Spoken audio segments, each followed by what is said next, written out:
Hello and welcome to Missionary Messages. Today's categories is Candace Owens and Michael Knowles. Michael Knowles often talks about Adam and Eve and how Satan deceived and tempted Eve. So we're going to talk about what that means. Did Satan deceive Eve? He definitely tempted her, right? So did he deceive her? So when Satan came into the garden, he first came to Adam, right? And he was like, Adam, here, take of this fruit. I only had a lemon in my house, so that's why I'm using this lemon. Not an apple. But anyway, so he's like, take this fruit, right? Eat it, and you will have knowledge, and all this other stuff he was trying to get him to take it. And Adam's like, no, I'm not going to take that fruit. God said that if I took it, I would die, and I don't want to die. So he's like, get away from me. And so Satan was like, okay, we'll see about that. And so Satan, where did he go next? Eve. And we don't know how long of a time he went to Eve before he went to Adam. We don't know if Adam and Eve talked about this before she took of the fruit, or how long they have both been in the garden. But Satan went to Eve eventually, right? And so he's like, Eve, take this fruit. So just imagine for a second that you are Eve, or that you see Eve in the garden. And she might have been by the tree, or she might have just been walking around the garden when Satan came to her.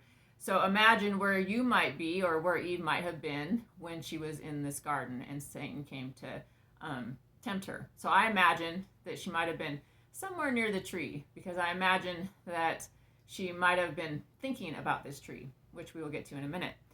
So imagine being there with them, right? And imagine Satan coming to Eve or to you, and with this fruit in his hand, and he's like, Eve, he's just asking her questions. He's getting to know her. He's trying to find her mindset, seeing where he can go with her and where he can't go with her. And then, so finally he's like, it's like feeling comfortable. I think maybe she trusts me a little bit. Maybe she doesn't think I'm so bad of a serpent. and so he's like, okay, I'm gonna try to convince her. So this is where his tale begins, right? His temptation begins in the garden is this process right here. So what did Satan tell Eve? Okay, so Satan is in the garden. He's telling Eve this tale that he wants her to believe. And so he says, you, Eve, can become like God. If you eat this fruit, you will know good and evil. And you will have knowledge. You'll have the same knowledge that God has. Okay? So was that true? Yes, it is true, right? So they could be like God.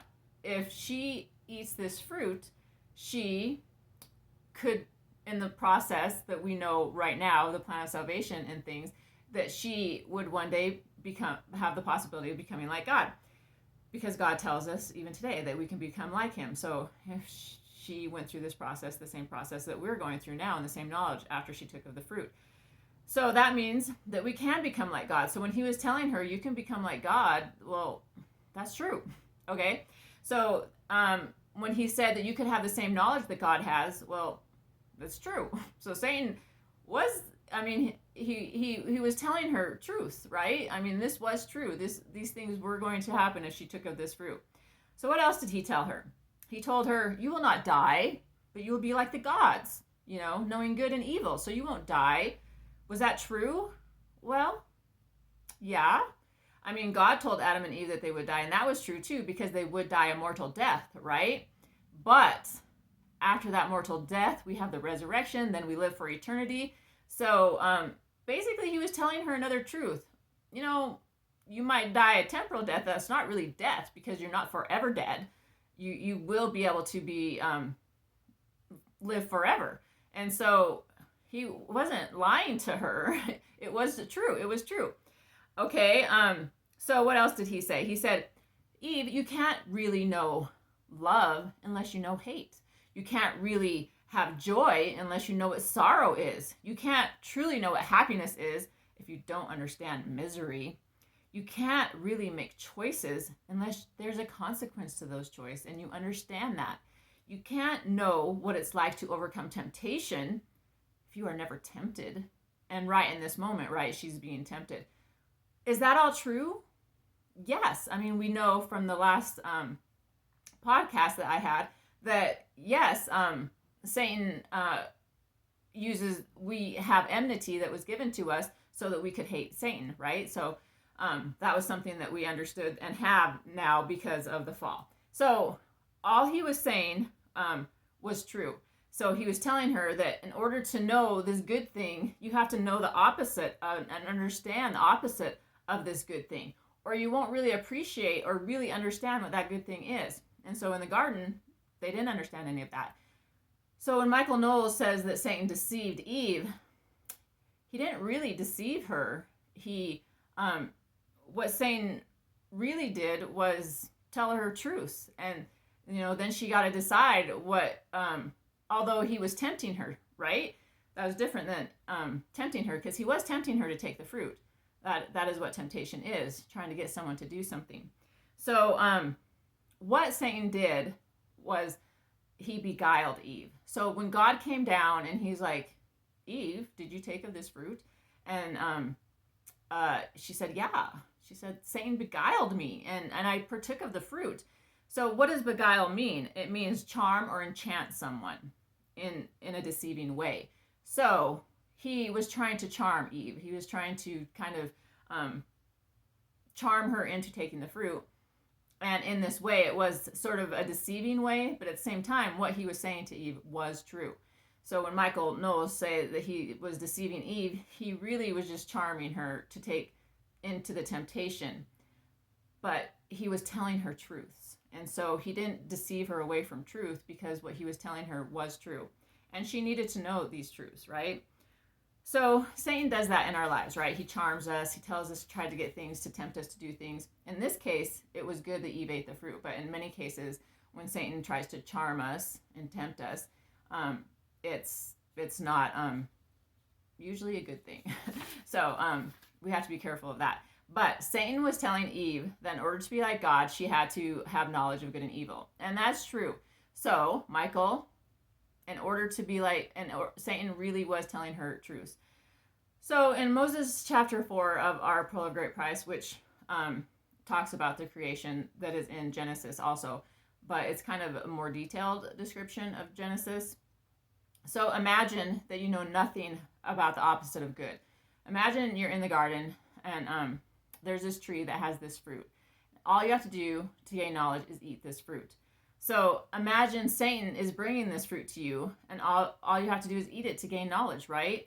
Imagine he begins to walk with you, and he takes you to the tree that the fruit is from, and you sit and you talk about what knowledge is. Here he might be sitting with Eve, and he might be saying, this is what knowledge is. You don't have this knowledge. So even Satan knew more than Eve, right? And she's like, how do you know more than me? How do you know this stuff?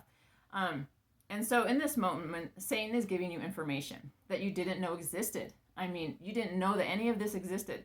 Imagine as he points to the tree and he tells you all these things, your eyes start to open up, right? Because as soon as we gain knowledge, no matter what it is, our eyes open up to that knowledge, right? So he's giving her knowledge and her eyes are starting to open up. And I imagine as she looks at the fruit, at that tree, I mean, she's desiring that. Don't think she's desiring the fruit or the tree, but she's desiring what comes from the fruit and the tree. Because the fruit and the tree is kind of like worldly things that we desire. But she wants to gain knowledge, and that will only be gained if she eats the fruit. So suddenly you're experiencing opposition, right? In this moment, before Satan came into the garden, she never had this opposition. And Satan is presenting this to her, and this is creating an opposition in her life. She's like, what do I do? What do I do? And so in that moment, you don't have knowledge about many things, right? But you're starting to gain knowledge, and you're like liking this feeling. Like, I'm gaining knowledge. This is really exciting. So in this moment, Eve was gaining knowledge she didn't have before. And as a little child is curious, she might be, because she was like a little child. We have to remember that, right? And she's like curious and, that sounds really good. What you're saying is like some good stuff. I really want to know more. And so I imagine Eve thought about this rationally, right? Because I think even before Satan came into the garden, she was thinking about this stuff. And because while he was saying these things to her, she might have not understood what all of them meant, but she was starting to. So she knew that her mind was in the dark somehow. She knew there was something missing, and she wanted to know in some respects, how Satan knew these things. How do you know these things? Even Satan. So as Eve's eyes began to open, she thought about the two choices which she was given. I mean, I imagine she thought about it. I'm not Eve, but she imagined, okay, God told me to multiply and replenish the earth. She's like, I can't do that in the garden. Adam and I can't have children in the garden. And so she's like, I can't do that. But if I partake of this fruit, I might die, but maybe I can have children. And so maybe I should eat the fruit so I can have children. And so I think all these things were probably going into her head. And, she has that maternal instinct. So she's like, I really want to have children. You know what it's like being a woman. And you know that you want to have children. And that maternal instinct comes in. It's like, I want to have a kid. So she's like, if I'm stuck here, I won't have knowledge. I won't have the opportunity to have children. I won't be able to multiply and replenish the earth like God told me. I'm just going to be stuck here forever. I mean, how exciting is that? Not very exciting. So, in Preach My Gospel, it says that opposition is an opportunity to grow. So when we write a story, we have to have opposition in the story, or it's going to be a pretty boring story, right? If you watch a movie and there's no opposition in it, what's the point of the movie? So in every story, there needs to be an opposition. There has to be choices in every story. God tells us there must be opposites. Sometimes even people who are married are opposite of each other. And maybe you don't want to be too opposite of each other, but maybe if you have a few opposites of each other, then you can learn from each other. And that's a good thing. My parents are very opposite, but they grow together like in one heart, because my parents are like one person now today after all these years. So we need to know opposition exists, but we don't need to choose the bad opposition, right? So there's the difference. So we need to know it exists. We need to know it's there, but we don't need to choose it. Okay, so opposition doesn't really necessarily have to be negative, right? So opposition, like the Preach My Gospel says, it gives us an opportunity to grow. Temptation and opposition are two different things. So it just needs to be there and acknowledge that it exists. We need to acknowledge that opposition exists. So we can't have happiness if there wasn't an opposite to happiness, right? Happiness would not exist if there was not sadness, right? So the earth life is about learning about this opposition, right? And as mortals, we have our memories erased in some way, like we talked about before. And so we need to learn what opposition is. And by having that veil over our eyes, we have that opportunity to learn the opposition. But we don't need to choose the bad to know the good. We just need to know that the bad exists. Sometimes we do choose the bad and we understand it because we choose it, but that doesn't mean we need to choose it to know that it's there.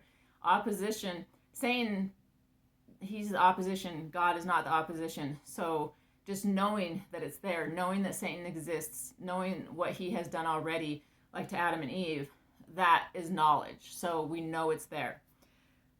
Okay, so God tells us that everything he created was good, right? So the thing is, God created Satan. So God said in Genesis, what did he say? Everything I have created is good. He was talking about the earth, but literally everything that God created has a purpose.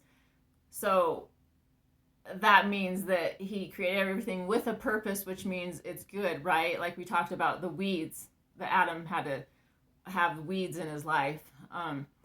Well, even though weeds to us is bad, it's good to God because it's serving its purpose, right? God created weeds to torment man, and they're serving their purpose. So God's like, yay, weeds, you're doing your job, right? Satan, God created him, and God says everything he created was good. So Satan in some way is good, right? So how is he good? He has a purpose, right? What is his purpose? His purpose is to create opposition, right? So this is something that we need to know and understand. God let him into the garden. God did not have to have him. He didn't have to bring him into the garden, but he wanted Satan to go into the garden. He wanted this opposition to happen. He wanted him to tempt Eve, right? And Adam. He wanted that. So it's a good thing, right? That he wanted that, because God does good things. So Satan has a purpose, and he's serving his purpose, right? because God said there has to be an opposition in all things, so Satan is that opposition. Before Satan went into the garden, Adam and Eve had no opposition. Eve needed to eat the fruit to show us the difference between having no opposition and having opposition. So I think Eve was curious about the fruit even before Satan came and tempted her, and I think that's why she finally took of it, because she was looking at it. Here's this tree, knowledge of good and evil. Sounds like something I want to know about. Like, I want to have knowledge of good and evil. I want to know what this means, So I think this might have been rolling around in her head before Satan even came to tempt her. And so maybe it was easier for her to choose the fruit, to take the fruit, because she was thinking about it before. And that usually happens before Satan comes and tempts us with things, right? We're thinking about it in our heads. It's going on in our heads. And he's like, oh, I'm going to come and attack right now, because, he might have been seeing Eve look at the tree or go by the tree, or maybe just touch the fruit. Maybe she touched the fruit, and he's like, okay, she's ready. I'm ready to tempt her now, because she's going to take it. She really wants this fruit. So I believe there's natural opposition inside ourselves. So I think before Satan even came into the garden, Eve had intuition, right? I think she was thinking about the commandments God gave her, and she was thinking about this tree, and I think she was thinking, I might want to take this fruit. So there's the natural intuition that we have that is from God, I think, and then, but she needed opposition to take her over to choose that, right? So Satan had to come into the garden so she could have that opposition. She could understand what the opposition was. But I think she did have that internal intuition that she was trying to decide what she wanted to do. So I think we all have that in ourselves. Opposition is not always bad, right? So opposition helps us grow. So it's important that we know opposition. Satan was allowed to enter the garden, and it's almost like God commanded him to enter the garden, like that's what he was supposed to do. I sometimes, so Satan is our teacher, right? Satan teaches us opposition. He teaches us about temptation. He teaches us about lies. He teaches us about hate, and he teaches us about evil, because that's what he represents, right? And that's what we're supposed to hate. That's why we have enmity in us, so we can hate that. But we have to know it's there. Satan is serving a purpose in our lives. It's there. We see it, right? We see it every day when we turn on the news. Jesus Christ is our teacher. He is our teacher of hope, faith, and courage. He's our teacher of how to defeat temptation and overcome it, because he did. And he is our teacher of truth. So we have two teachers, right? Satan is bad. What he represents is bad, but he is our teacher. And Jesus Christ is a teacher to us. They're both teaching us things, but it's our choice what things we need to choose, right? So I believe that Jesus Christ loves Satan because he's his brother, right? I mean, I'm not going to not love a family member because they're opposing me, because they're doing things that are wrong. I'm still going to love them, right? Satan is our brother. He was in the pre-existence. He is a spirit of God. He was a very special spirit of God. So he is our brother. Because what does Jesus Christ teach us? So Satan is an enemy to Jesus Christ, right? So that means he's an enemy to us too. But Jesus Christ, what does he tell us in the scriptures? He says we need to love our enemies. So we don't need to love what Satan represents, right? We don't need to love the acts that people do that when they fall to Satan's temptations. But Christ is saying we need to love our enemies. So we need to love those people that maybe are doing those acts. That's really hard to do. It's really hard to do, but Christ told us that we need to do that, because even Christ loves Satan because he's his brother. They're family, and he doesn't love the acts that and what Satan represents. He doesn't love that, but he still loves him as his brother. And we're told not to love those acts, but we still have to love our enemies. Why specifically Jesus Christ tells us to do that, I don't know completely, but he does tell us to do it. It's in the scriptures over and over again, right? So it's something we need to do. So both Satan and Jesus Christ help us become who we are and who we're supposed to become, and help us overcome the things of the world, right? So this is part of our play. we have three acts, right? We have the pre-mortal life, we have this life, and then the spirit world, and then we have our eternal life. So we have three acts because we have eternity.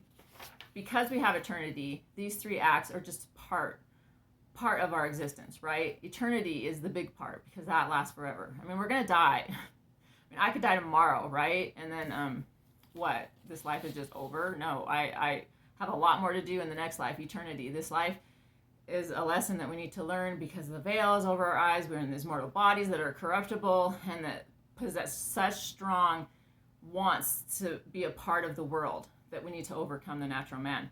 So Satan can't do anything without God's permission, right? God gives Satan permission. He gave him permission to go in the garden. He gives him permission to do things. So if we take Job, for example, Job, God was like, Job, what are you doing? There was this like conference. If you look at Job chapter 1, in the first part of Job, it talks about how, they were meeting and God was meeting with certain other sons of God. And he was asking, and Satan, what are you doing, Satan? And Satan's like, oh, I'm just going to and fro on the earth, tempting people, trying to get them to do bad things and everything else. And when I read this, I kind of feel like, I am just wore out of trying to get these people to do bad things, right? And God's like, you know what? What do you think of my servant Job? What do you think of him? And Satan's like, well, what do you mean? He has everything. You've given him everything that he could ever want. But if you took everything away from him, he would probably just disown you or curse you, And God's like, well, okay, you know what? I want you to tempt him. I want you to put opposition in his life. I want you to take everything. You can take everything away from him if you want. He didn't tell Satan to do that, but he said you can. I'm going to give you permission to take everything away from him. And we'll see if he curses me. We'll see if he goes away from me. And Satan's like, oh, okay. I guess so. It's like by this time he's just like, oh man, I've been doing this for so long, and even though I think he'll curse you, he's this good guy, he probably come back to you. And so that's what happened, right? And so he couldn't kill Job, but he pretty much was able to ruin his life in whatever capacity he could ruin it. And did Job curse God? No, he didn't. And so in the end, Job got everything that he was, double everything that he had before. So God gave Satan permission, but only to the extent that God knew that Job would not break, right? Because God only gives us what we can handle. If we go beyond that, then that's our choice. Then we choose to go beyond what God has stopped Satan from doing. Because Satan can only do what God tells him he can do. And God also promises us that he will never give us anything that we can't handle. So if we can't handle something, well, then just like Eve had her own intuition, we have our own opposition too. And maybe we're just choosing our own opposition because Satan can only go so far. So I think about Satan teaches us how to create our own opposition, and Christ teaches us how to overcome the opposition. So in this process, we within ourselves understand how to create opposition that is needed and how to overcome it. And this is how we become like God, right? Because God has all knowledge. He already knows what opposition is. And so he doesn't need to experience the opposition because he knows what it is. He has all knowledge. So he knows this. And we don't have all this knowledge. We're learning this as we grow and learn in mortality and become like God. But the more we become like God, the more we can recognize opposition and not choose to go into the temptations that Satan will tempt us with. And the more, we don't have to choose the opposition. We can choose love instead of hate. We can choose joy instead of misery. So we can choose that because we experienced it, we know and understand it now, we've been taught it. So that's how we become more like God too. Why would Satan do something that would really benefit Job and God? It seems like it seems like this whole process, even with Job, it's like it benefits Job, right? It doesn't benefit really God. It doesn't benefit Satan. So how does it benefit Job? It benefits Job because God already knows that Job will choose him. Like, he knows everything. So what he wants is he wants Job to know that Job wants to choose God for himself. So that whole process was just to show Job that he loves God, just to show Job that he can go through the struggles, he can go through the opposition and still come out on top. He can still overcome all these trials in his life because he's choosing God, and that he knows he chose God. And so that's important, is that God already knows if we're going to choose him or if we're not going to choose him. But he gives us these experiences oftentimes, and lets Satan tempt us and oppose us in our lives so that we can know where our true heart is. We can know if we want to serve God or if we want to be like Satan and be that kind of representation that he is.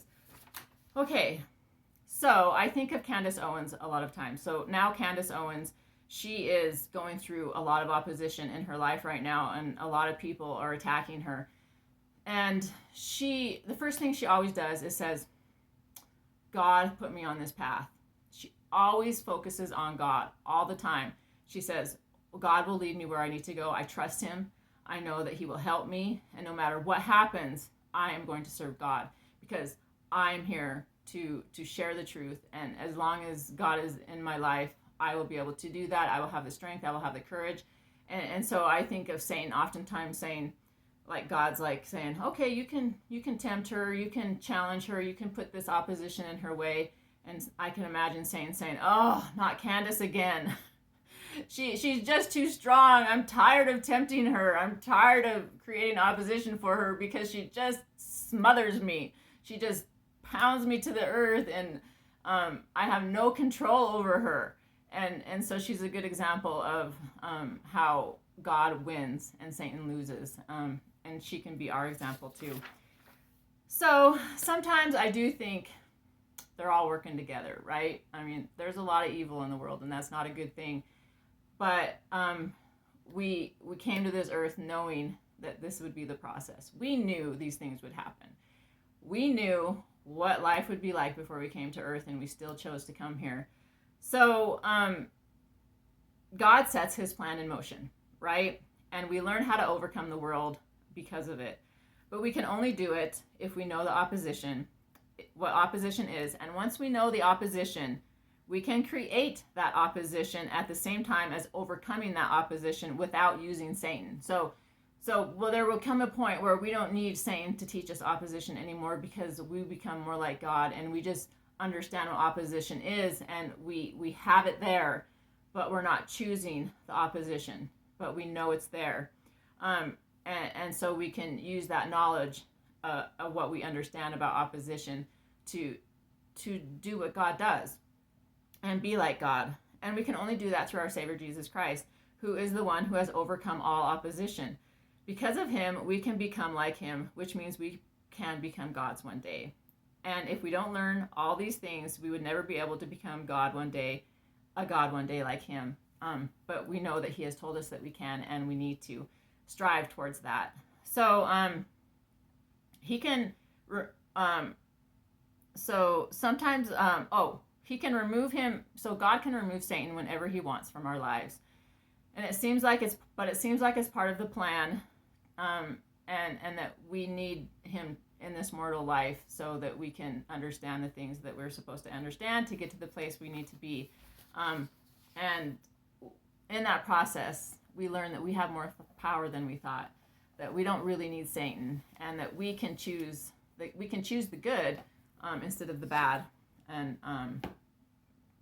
that we're doing it ourselves, that we don't that we're becoming like God, and we just have that opposition because we know how to put it there and we know what it is. Okay, so I'm just going to read one verse to this song, I Need Thee Every Hour. I need thee every hour, in joy or pain.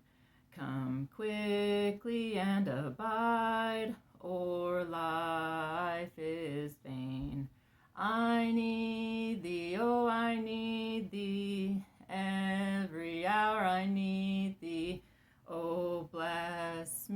now, my Savior, I come to thee.